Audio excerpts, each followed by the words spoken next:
The WWE announced that Jim "the Anvil" Neidhart has passed away. The Pasco Sheriff's Office says, Have you ever wondered how Jim Neidhart's brain damage really led to his tragic end?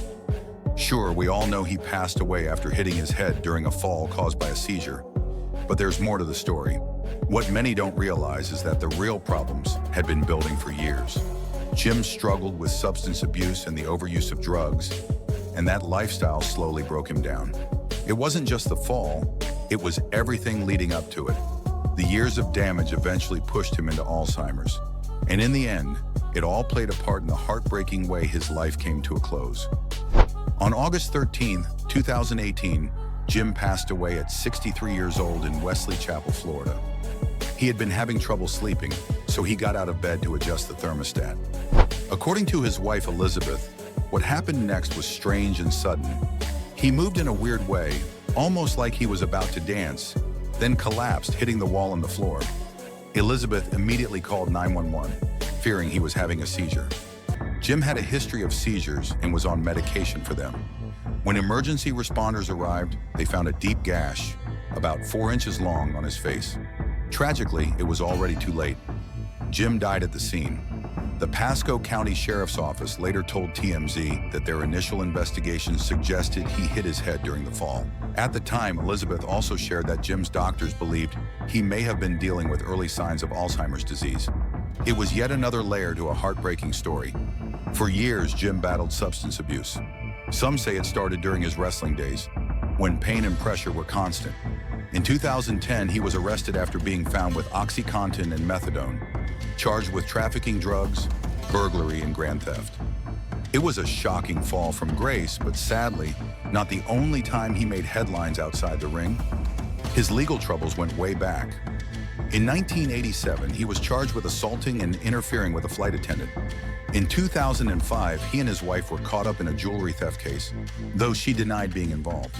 A few years later, in 2011, he was pulled over for riding a motorcycle without a valid license. And in 2012, things got worse. He was sentenced to almost 6 months in jail and even got arrested in court for contempt during sentencing. Through all this, Jim's health was clearly slipping. Reports say he started showing Alzheimer's-like symptoms later in life, and fans began noticing. In 2013, a video of Jim and Bret Hart made the rounds online. Jim looked confused and possibly intoxicated, raising serious concerns about his condition. Even his wrestling career had its lows. In 1996, he was given a new gimmick, a masked character called Who. It was supposed to be funny, but Jim hated it. The suit made it hard to see, and the whole thing felt like a punishment after he'd allegedly been caught with marijuana.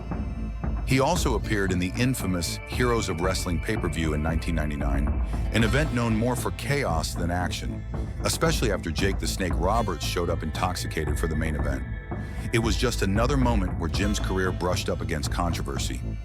Before Jim the Anvil became a fixture in the world of professional wrestling, he was just a California high schooler with a cannon for an arm and a hunger to compete. At Newport Harbor High School, Jim was already turning heads. He had this raw, natural strength that made him a force in track and field, especially in shot put. In 1973, he set a California state record that would stand untouched for the next 12 years. That kind of power doesn't just get applause, it gets attention. Naturally, the NFL came knocking. After high school, Jim gave professional football a shot. He tried out with the Oakland Raiders and later the Dallas Cowboys. While he didn't make it into regular season games, he got close, playing in practices and preseason games. But something was missing. The gridiron wasn't quite the right fit. It wasn't the stage he was meant for. So when football didn't pan out, Jim made a move that would change his life. He headed north to Calgary, Alberta, Canada, and walked through the doors of one of wrestling's most notorious training grounds, Stu Hart's dungeon. Training under Stu wasn't for the faint of heart. It was grueling, unforgiving, and brutal. But Jim didn't just survive the dungeon, he thrived in it. He wasn't just building muscle, he was building character. And during this chapter, Jim's personal life also took a turn for the better. He married Ellie Hart, one of Stu's daughters, officially becoming part of the iconic Hart wrestling family. From 1978 to 1983, Jim carved out his early wrestling career in Stampede Wrestling, where he quickly became a standout performer. He won tag team gold twice, once with Hercules Ayala and again with Mr. Hito. But his most memorable moment during this time might have come outside the ring. In a clever publicity stunt, Stu Hart offered Jim $500 to enter an anvil toss competition at the Calgary Stampede. Jim, always up for a challenge, didn't just enter, he dominated. He hurled that anvil over 11 feet, outclassing everyone else and earning the nickname that would stay with him for the rest of his career, the Anvil. After gaining traction in Canada, Jim began branching out. In 1981, he wrestled in Germany with the Catch Wrestling Association and took part in the World Catch Cup. The next year, he went international again, wrestling for New Japan Pro Wrestling during its Big Fight series. That tour opened the doors for a return trip to Japan in early 1983, where he participated in the New Year Golden Series. Jim was building experience everywhere, sharpening his skills across continents. In the US, Jim teamed up with another big man, King Kong Bundy, during a brief stint in Georgia Championship Wrestling. From there, he headed to Mid-South Wrestling, where he found success alongside Butch Reed. The two held the Mid-South Tag Team Championships for a couple of months, proving that Jim was more than just a strong man. He was a team player with an undeniable presence. His travels didn't stop there. He returned to Japan one more time in early 1984 and later wrestled for the Continental Wrestling Association before moving on to Championship Wrestling from Florida. There he added more gold to his collection, winning both the NWA Southern Heavyweight title and the United States Tag Team Championship. By early 1985, his reputation had grown enough to get the attention of Vince McMahon, and the WWF came calling. When Vince McMahon bought Stu Hart's Stampede Wrestling that same year, part of the deal included two up-and-coming talents, Bret Hart and Jim Neidhart. Initially, Jim was presented as a singles competitor, managed by Mr. Fuji. His official WWF debut came on January 21st, 1985, at none other than Madison Square Garden, where he scored a win over Tony Gurria. At the same time, Hart was stuck in a cowboy gimmick he absolutely hated. It wasn't working, and he knew it. Hart went to McMahon with an idea about him and Jim teaming up. That idea led to the birth of the Hart Foundation, a team that would leave a permanent mark on tag team wrestling. With Jimmy Hart in their corner as manager, Bret and Jim became something special. They had a unique dynamic. Bret was the technical wizard, calm and calculating. Jim was the powerhouse, wild and unpredictable. Together, they were electric. Their pay-per-view debut came at WrestleMania 2 in a massive 20-man battle royal, where they were the last two eliminated by Andre the Giant. A strong showing, but the best was yet to come. On February 7th, 1987, on an episode of WWF Superstars, the Hart Foundation won their first WWF Tag Team Championship by defeating the British Bulldogs, thanks to a little help and some shady refereeing from Danny Davis and Jimmy Hart's trusty megaphone. The foundation held on to the gold until late that year, when they dropped the belts to Strikeforce.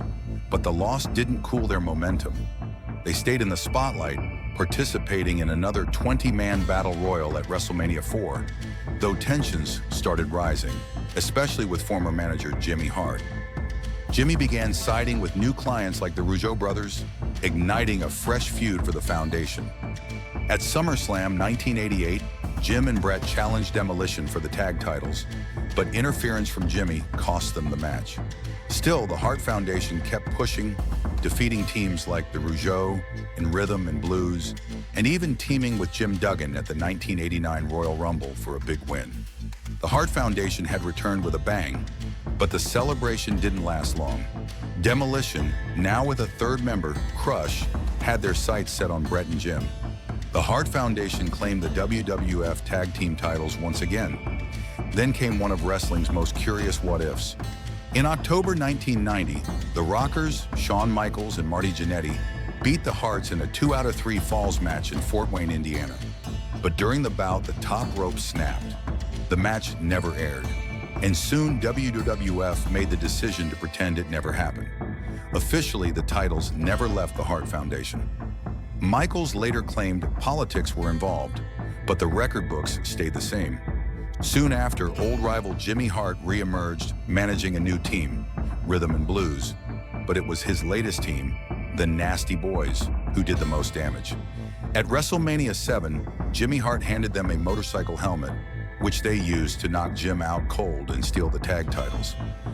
Jim stuck close to Owen through the summer, claiming he only helped Bret earlier so Owen could beat him later.